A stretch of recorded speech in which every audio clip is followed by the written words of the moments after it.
ስልካችሁን መክፈት ከፈለጋችሁ ልክ እንደዚህ ደብል ታፕ አድርጋችሁ መክፈት ከፈለጋችሁ እንዲሁም ደግሞ ለመዝጋት ስትፈልጉም ደብል ታፕ አድርጋችሁ መዝጋት ከፈለጋችሁ እንዴት ማስተካከል እንደምትችሉ አሳያችኋለሁ ማለት ነው።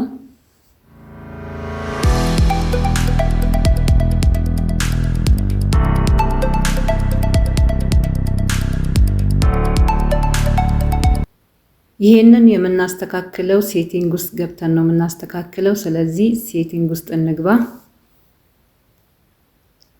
ከገባን በኋላ ወደ ታች እንወርድና እዚች ጋር አድቫንስድ ፊውቸርስ የሚል አለ። እሱን ነክተን እንገባለን ማለት ነው። ከገባን በኋላ ትንሽ ወደ ታች እንወርድና ሞሽን ኤንድ ገስቸርስ የሚል አለ። እሱን አንዴ ነካ አድርገን እንገባለን ማለት ነው። ከገባን በኋላ ሁለተኛ ላይ ያለው ደብል ታፕ ቱ ተርን ኦን ስክሪን የሚል አለ። እሱን ጠፍቶ ከሆነ እናበራዋለን ማለት ነው።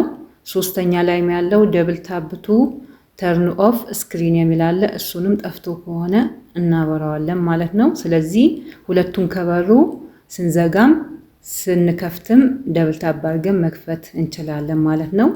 አንዱን መጠቀም ከፈለጋችሁ ደግሞ አንዱን ብቻ መጠቀም ትችላላችሁ። ለምሳሌ ስክሪኑን ለማብራት ብቻ ከሆነ እሱን አብርታችሁ የታችኛውን ማጥፋት ትችላላችሁ ማለት ነው።